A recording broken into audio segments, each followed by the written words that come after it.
This is Excel Tips, a podcast for accounting and finance professionals, brought to you by CPA Australia.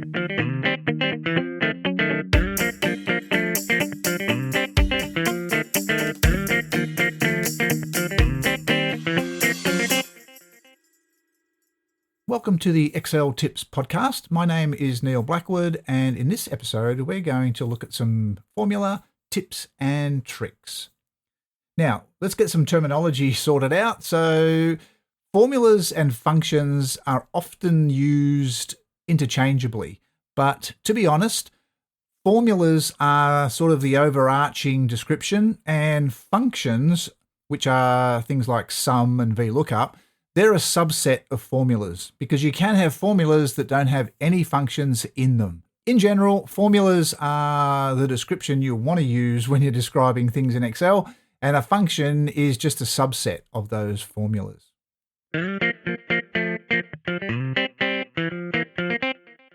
Okay, the formula bar. So this is the place where you should be editing and creating your formulas. That sits above the grid, so above the column letters is the formula bar. Now, you can do your editing and creating in a cell, but to be honest, it's much easier and there's a lot more room to do it in the formula bar. So that's what I recommend you do.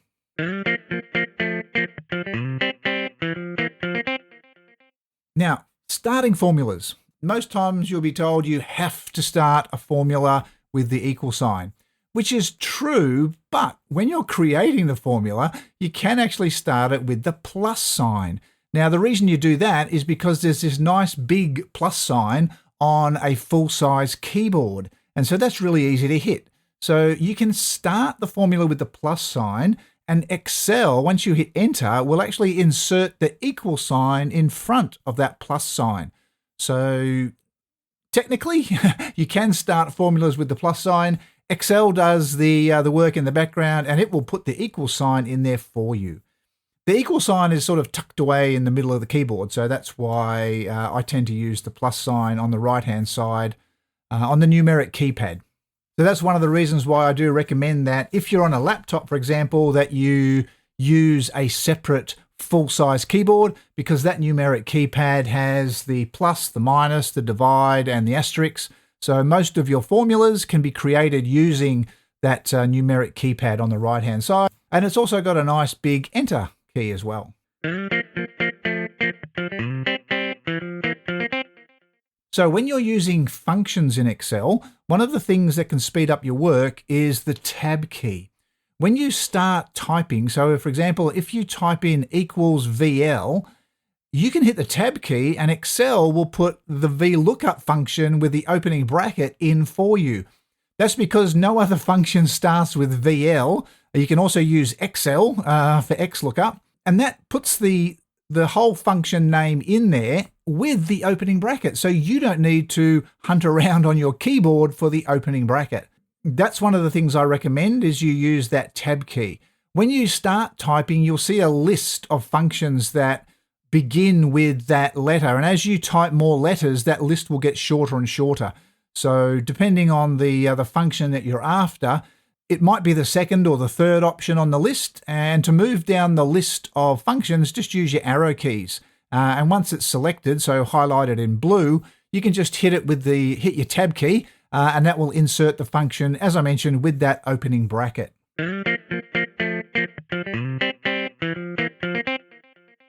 Now, function arguments. Now, in between the brackets of most functions, you can insert arguments. Now, these are typically ranges or cells. Some functions don't have arguments. The main ones are now and today. The now function puts in today's date with the time. The today function, so it's just equals today, open bracket, close bracket, puts in today's date, and it's dynamic. So tomorrow, it'll have tomorrow's date in it. It has whatever the date is on that day, it automatically updates. So that's the today function. So it doesn't have any arguments between the brackets. But most functions do have arguments between the brackets. Now, the argument is sort of a part of the function. They're separated by the commas, and you build up the function using these various arguments. A lot of functions, say the sum function, typically just has a range between the brackets. Not many people realize you can put commas between the ranges in the sum function.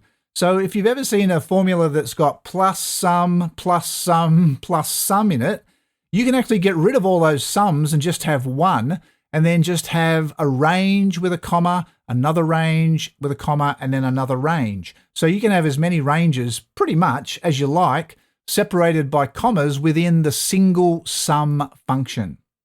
Typically, when you have a function, the commas separate the parts of the function. So, for example, the XLOOKUP function, it has 6 separate arguments within the brackets. The first 3 are required, and the last 3 are optional. So in the companion video, I went through an example with XLOOKUP. So as soon as you start typing XLOOKUP and have the opening bracket there, you underneath the formula bar, you'll have the argument list.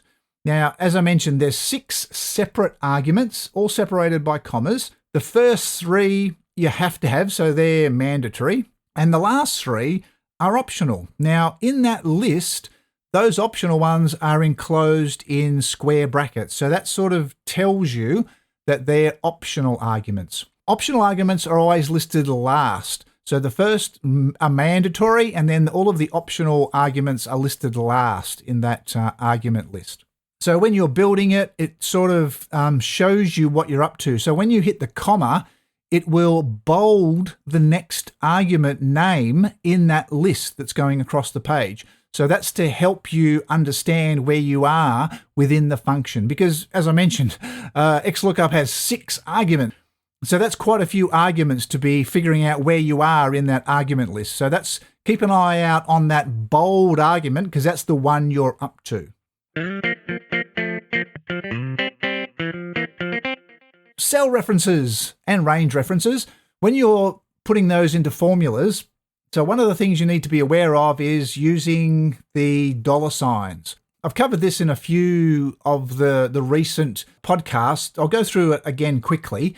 So when you enter the cell reference, if you press the F4 function key, that's going to place the dollar sign in front of the letter, so the column letter, and in front of the row number.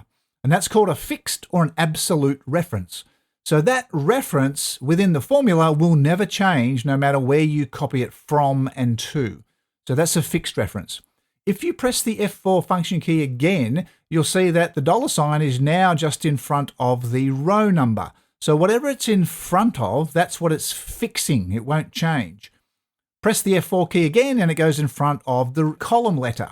You press it again and then it goes back to what's called the relative reference. So relative references change relative to where you copy it from and to.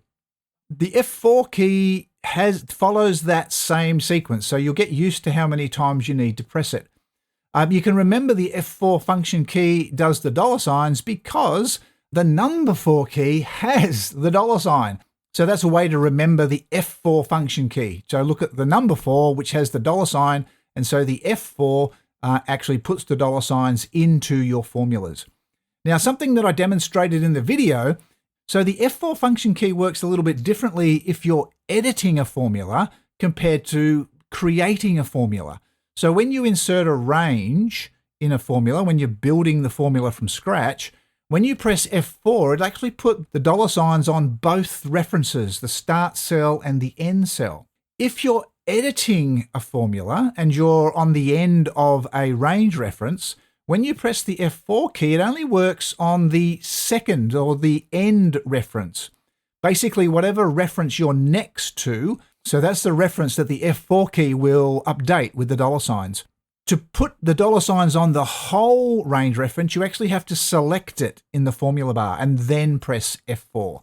So just a heads up, there is that slight difference between how the F4 function key works when you are creating a formula compared to editing a formula.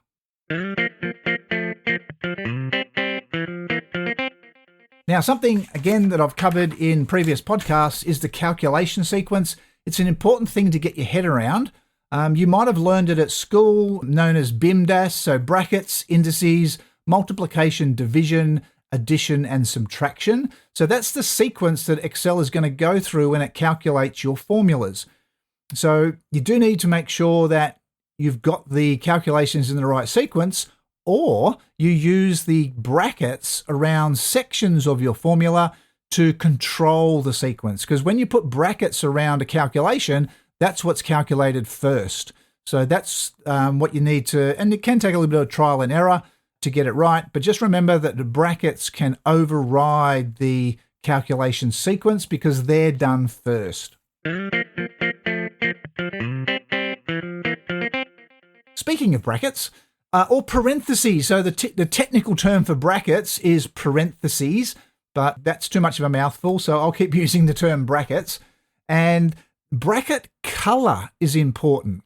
When you're building a formula that has multiple functions in it, so the typical one is an if function, which then uses maybe an XLOOKUP or a VLOOKUP, you'll find that the if function, which is the first function, has a black bracket. And then when you use the XLOOKUP, for example, it will have a red bracket on it. So Excel's got a hierarchy of colors when it comes to the brackets. The first bracket is always black. And then the next level down is red, and I think the next level down is green, and then there's other colors as you go down extra levels. So that means at the end of your function, the last bracket should always be black. And then depending on the sequence that you're using, you need to make sure that you have matching colored brackets for the function that you're using. Now, one of the common errors in Excel is missing a bracket, missing a comma, and the other one is when you're working with text is to miss a quotation mark. So brackets and quotation marks are a little bit similar in that you have an opening one and a closing one. So you do need to make sure that you've got them matched. And the colors on the brackets help you match those colors for each function that you're using within a formula. If you're enjoying this podcast, you should check out our in-depth business and finance show, In the Black. Search for In the Black on your favourite podcast app today.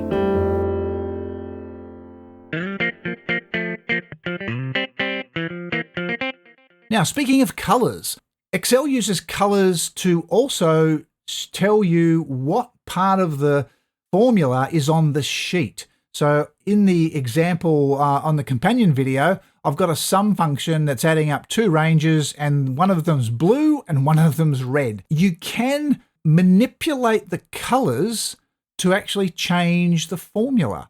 So if you drag the colors, so what you do is you point to the border of the color and it will go bold. You can click and hold with your mouse and drag it, and in moving it on the sheet, you will update automatically the formula as well. So that can be really useful because you can do your editing without having to type anything. You can just use the mouse to move a range around or a cell, or even extend a range by dragging. There's a little icon on the bottom right-hand corner, double-headed arrow. You can drag that to extend a range. And so, as I said, you can update a formula without having to type anything. You can just use the mouse to do that. Now, entering cell references and range references. There's three ways you can do it. So you can type it in, equals A1. You don't have to do it in capitals. Excel will capitalize it for you, so you can use a lowercase a. Now, that's okay if you know what the references are and they're fairly short. However, if they're longer or you're doing a range reference, there is a possibility of putting a typo into your formula. So in general, I don't use the typing method to enter cell references or range references. I will typically use either the arrow keys, so you can type in equals or the plus. If you then press your up, down, left or right arrows, that will insert that cell reference into your formula. And that's the way I typically do it. If you're creating formulas that are using values that are close to your cell, the arrow keys are the best way to do it. If you need to select a range, however, I do recommend using the mouse to do that, because it's a lot easier than typing the range reference, putting the colon in, that sort of thing. So range references, much easier to use the mouse. If you need to refer to a cell on another sheet, then, or even a range on another sheet, then that's when you pretty much always use the mouse as well. So you can type it in, but I don't recommend doing that. You can use the arrow keys. I do recommend doing that for cells that are close. Any other references, cells or ranges, it's much easier just to use the mouse. That avoids typos. So sometimes you might get an Excel dialog pop up telling you that you've got a typo in a formula. When that happens, always check it, because it does try and correct it, but it doesn't always do it correctly. So always check that. You can click no on that dialog too, by the way, and actually go back into your formula and make sure that you've got your brackets, your commas, or your quotation marks in the correct place. When you first start using a function, you might like to use something that's called the function wizard. You can type in the function. So let's say SUMIFS. Now, if you're not sure how to use SUMIFS, you can click in the little FX button that sits right next to the formula bar. So it's just the letter F and X, and it will open up what's called the function arguments. It's typically called the function wizard. And this will break the function down into parts in a dialog. And you can then enter ranges and cell references into the various boxes to build your formula. And Excel will put the commas and things like that in there for you. Each of the boxes has a description as well. So you can sort of learn what the function does by reading those explanations. So the function wizard, again, using that FX button, can help you build the formula as well as understand what the formula does. That's also demonstrated in the companion video. Formula auditing. So if you've got formulas that you want to sort of understand a little bit better, there is a section on the formulas tab. So the formulas tab pretty much gives you everything you need to know for formulas. It's got categorized functions on the left-hand side. Then it's got the defined names in the middle. There's a formulas auditing section on the right-hand side that has a lot of options that can help you understand your formulas. So you can trace precedence, trace dependence. There's what's called an evaluate formula button that can take you through, if you've got, let's say, a complex formula that uses multiple functions, this can sort of step you through the various parts, again, to help you understand the formulas. Now, in terms of understanding formulas, one of the things that can be helpful is seeing what a particular formula or function does within a larger formula. What you used to do, and what I've been suggesting over the years, is that you can select part of the formula and press the F9 function key. And what that does, it converts the formula into its result. Now, the latest version of Excel has updated that so that if you select part of a formula in the function bar, it will show you just above it what it's going to return. So you don't need to press that F9 function key. So that's a new feature that has been released. So it's really easy now to see what the formula or function is returning. The only thing you need to keep in mind is that what you select in the formula bar must be independently calculatable, if that's a word. It's got to include the brackets, both brackets, for example, if you're selecting a function. And then as soon as you select enough of it to calculate, it will put the result above the part that you've selected in that formula bar. Just look slightly above it and you'll see what it's returning there. So that can help you understand formulas, see what the values are, maybe coming from other sheets, things like that. So Excel functions return lots of different errors, like the ref error, the NA error, the name error, things like that. One function can handle nearly all of them. It's the if error function. So basically you put if error open bracket, then you put your formula or calculation, then you put a comma, and then you put whatever you want to do if an error is encountered. Now that may be a 0, that may be 2 quotation marks for a blank. It may be a text entry that might say error, something like that. Just remember, anything in text has to have the quotation marks around it. So the if error is very useful. You can avoid errors. The downside with if error is it may mask some errors that you need to handle differently. For example, the ref error. So ref errors are a little bit scary because there's no way really to figure out what they should have been. And they will sort of cascade through your file if you're referring to ranges that have ref errors. And as I mentioned, the if error function can sort of mask those. So that's the downside of if error.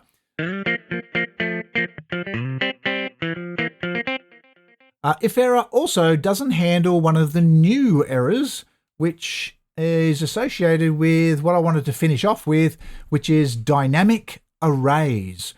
So dynamic arrays have been covered in previous podcasts. They're a new way of calculating in Excel. They're only in the subscription version and also Excel 2021. And they allow you pretty much to do a calculation which you used to be able to only do on a cell. You can now do on a range, which then gives you a lot of flexibility. It's sort of going to change the way you create spreadsheets. As I mentioned, I've covered that in detail because it is a very big topic in previous podcasts. And also articles and videos. So check out the In the Black website and just do a search on dynamic arrays. You'll be able to pick up that. That's the new way of calculating in Excel. Oh, by the way, the error that can't be handled by if error is the spill error. Now, dynamic arrays, they actually automatically extend. So it's called spilling. So they can spill down, they can spill across, and they can spill down and across to create a two-dimensional range. When they do that, they have to have blank cells around them. If there's something in there, you'll get what's called a spill error. That is not handled by if error. So you do have to fix or resolve any spill errors in your files. Now, two new symbols associated with dynamic arrays and formulas. The first is what's called the hash symbol. So it's above the number 3. Some people call it the pound symbol. I'm not sure why. I've always called it the hash symbol, but it's above the number 3 on your keyboard. And that's the one that will allow you to refer to a spill range. And when you refer to a spill range, your formula will spill to match that range, which is a really powerful technique. The other symbol that you might see, especially if you open a file from previous versions, is the @ symbol placed in front of a function. And what that means is it's basically using Excel as it used to be used, and it's not using the dynamic array functionality. So you can sort of turn that off by putting the @ symbol in front of a function. And the @ symbol, again, is the one above the number 2 on your keyboard. Okay, I've covered quite a few formula and function tips and tricks.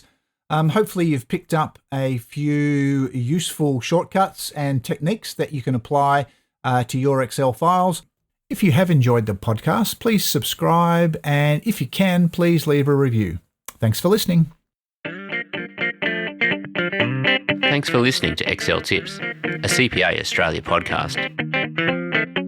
If you've enjoyed this episode, help others discover the show by leaving us a review or sharing this episode with colleagues, clients, or anyone else looking for the best Excel tips and tricks. To find out more about our other podcasts and CPA Australia, check out the show notes for this episode. And we hope you can join us next time for another episode of Excel Tips.